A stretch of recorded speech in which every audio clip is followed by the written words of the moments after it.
출성. 삼경 무렵 임금이 승지를 침소에 불렀다. 늙은 승지가 소리 없이 장진문을 열고 들어왔다.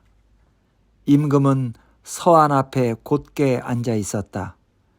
승지가 눈을 들어 임금을 바라보았다. 촛불에 임금의 그림자가 흔들렸다. 승지의 눈에는 이 세상에 임금이 홀로 앉아 있고 임금의 그림자가 홀로 살아서 흔들리는 것처럼 보였다. 어둠 속에서 임금의 안광이 빛났다. 임금은 파리하고 또 우뚝해 보였다. 임금이 입을 열었다. 송파강은 녹았느냐? 임금이 무엇을 묻고 있는지 승지는 어리둥절했다. 승지는 가슴이 터질 듯 답답했다. 승지는 숨을 몰아쉬었다. 며칠 전 성첩에 올라가서 삼전나루 쪽을 살펴싸운데 물빛이 푸르게 살아났고 먼 상류부터 물 위에서 햇빛이 튕기면서 흘러내려왔으니 송파강은 이미 녹은 것으로 아옵니다. 임금이 말했다. 그렇구나. 승지의 목소리에 울음이 섞여들었다. 전하, 봄에 강이 녹는 것은... 승지는 말끝을 맺지 못했다. 임금이 승지를 바라보았다. 임금의 눈동자에서 촛불 불빛이 타올랐다. 임금이 말했다. 사흘 뒤에 성을 나가겠다. 승지는 오늘 밤 안에 내 뜻을 삼사에 알리고 세자에게도 그리 전하라. 야심하다 서둘러라. 마루에서 사관이 장진문 안쪽으로 귀를 기울였다. 임금의 목소리는 들리지 않았다. 승지가 밤새도록 성 안을 돌면서 당상들의 처소를 찾아다녔다. 이른 아침부터 묘당은 내행전으로 몰려들었다. 성을 나가기 전에 화친을 배척했던 사대부들 중에서 묶어서 적 앞으로 보낼 신하를 골라내라고 임금은 김유에게 명했다. 세자는 나와 함께 갈 채비를 갖추라. 최명길이 말했다. 강한 자가 약한 자에게 못할 짓이 없고 약한 자 또한 살아남기 위하여 못할 짓이 없는 것이옵니다. 최명길이 울었다. 울음을 멈추고 최명길이 또 말했다. 전하, 뒷날에 신들을 다 죽이시더라도 오늘의 일을 감당하여 주소서. 전하의 크나큰 치욕으로 만 백성을 품어주소서. 감당하시어 새날을 여소서. 최명길의 말에 김상원이 낮게 신음하면서 자리에서 일어나 행궁 밖으로 나갔다. 임금이 말했다. 출성의 일은 재론하지 말라. 삼사의 당하들이 내행전 마당으로 몰려왔다. 당하들은 청대를 요구했다. 임금은 응하지 않았다. 임금은 침소에서 나오지 않았다. 승지가 장진문 앞을 서성거렸다. 마루 왼쪽 구석에서 사관은 조용히 먹을 갈았다. 사관의 귀는 임금의 침소 쪽을 향해 있었다. 방 안에서는 아무 소리도 들리지 않았다. 저녁을 준비하는 나인들이 수락관에서 달그락거렸다. 날이 저물어 새들이 행궁 뒤 숲으로 날아들었다. 내행전 마당에서 당하들이 울부짖었다. 당하들은 밤새도록 돌아가지 않았다. 양전이 함께 나아가시면 종사를 들어서 적에게 바치고 적의 수레에 실려 북으로 가시렵니까? 성박 시오리에 큰 강이 있으니 수군에 명하여 삼남해안의 판옥전선을 모두 한강으로 불러 모으시고 경강을 따라 마포나루로 드시옵소서. 장사를 뽑아서 좌우 복병 300을 거느리고 성을 빠져나가면 전하께서는 배에 오르실 수 있사옵니다. 아니옵니다.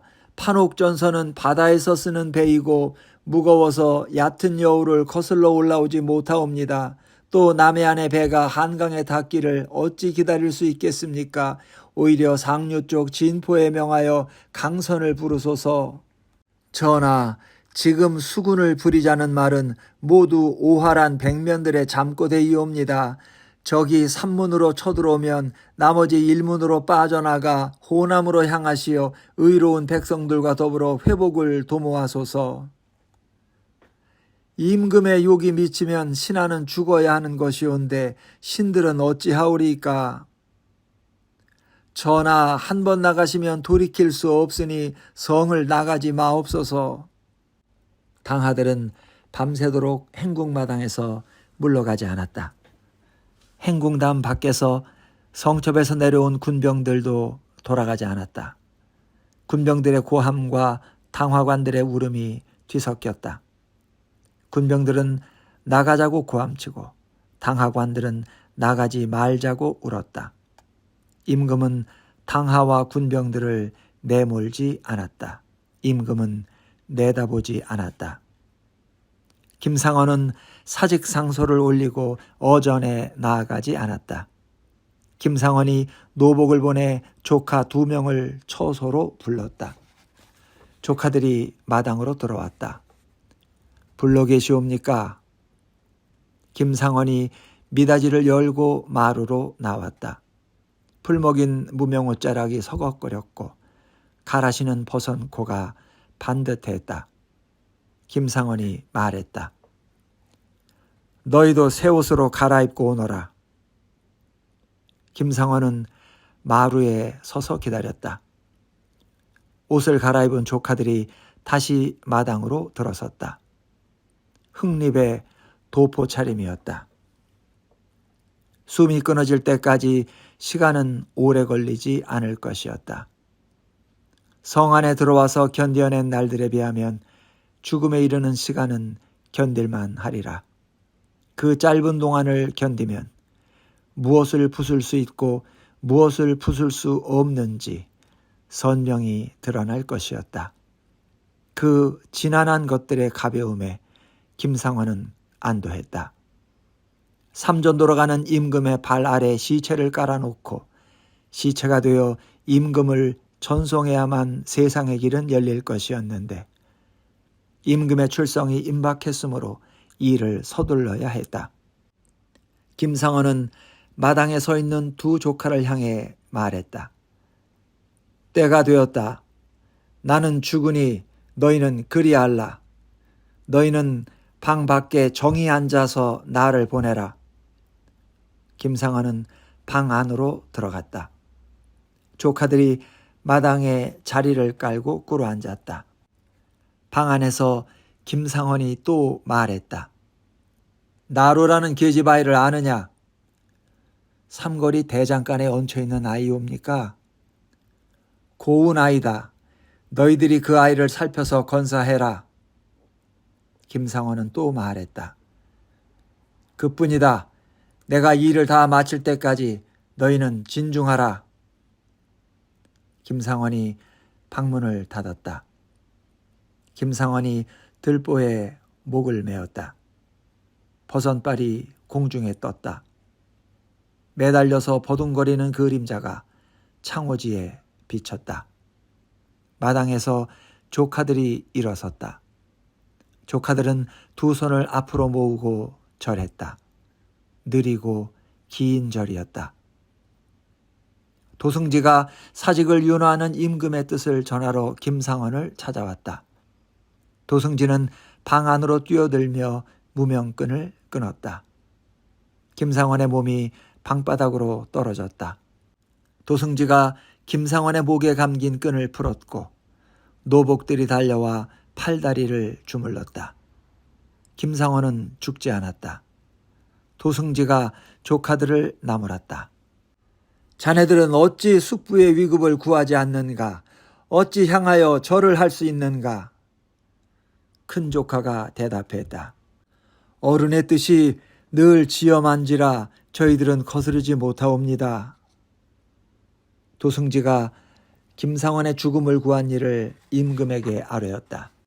임금은 서문에서 삼전도로 가는 길을 생각했다. 산길은 떠오르지 않았다.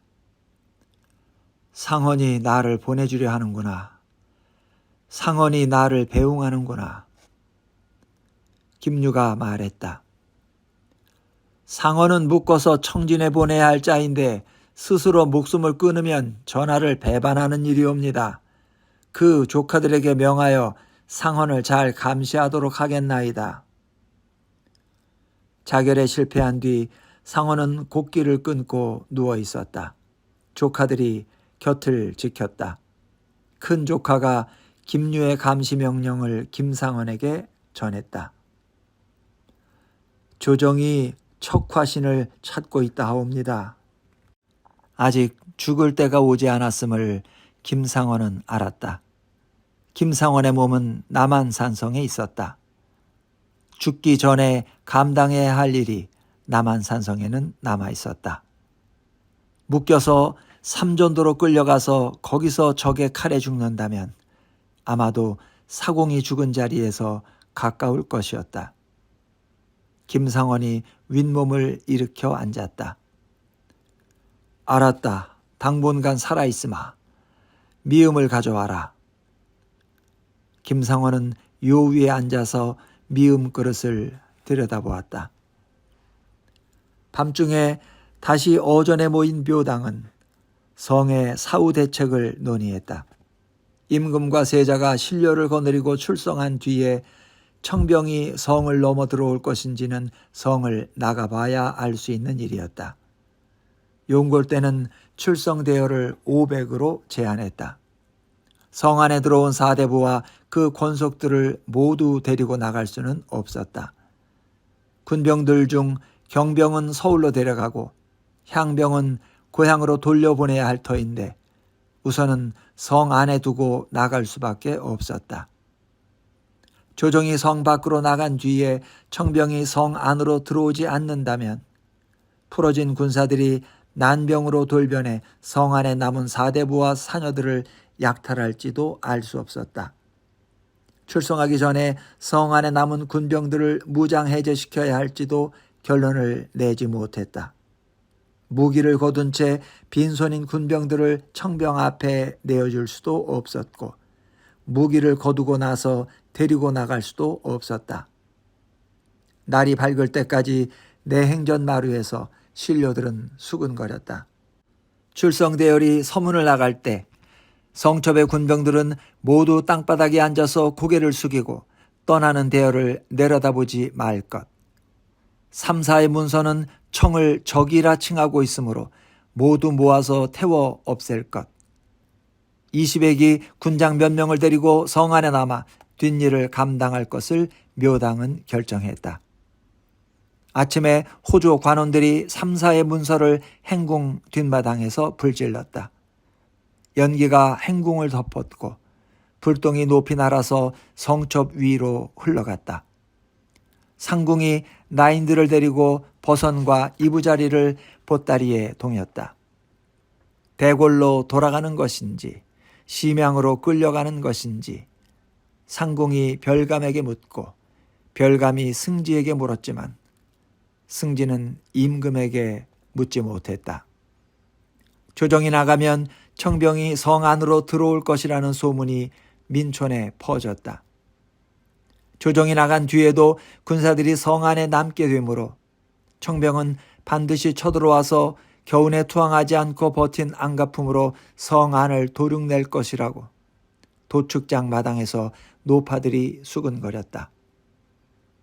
출성이 통고된 뒤에도 청병은 성 밖 고지에서 성 안으로 야포를 쏘아댔고 포격이 끝나면 대열을 이루어 다가왔다. 성벽이 무너진 자리 너머로 물 오르는 숲이 뿌옇게 흐려 보였다. 민초는 술렁거렸으나 소리가 들리지 않아서 고요했다. 양지 쪽에 나와 앉은 늙은이들이 말없이 행궁 쪽을 바라보았다. 아직 근력이 남아있는 자들은 밤새 보따리를 꾸렸다.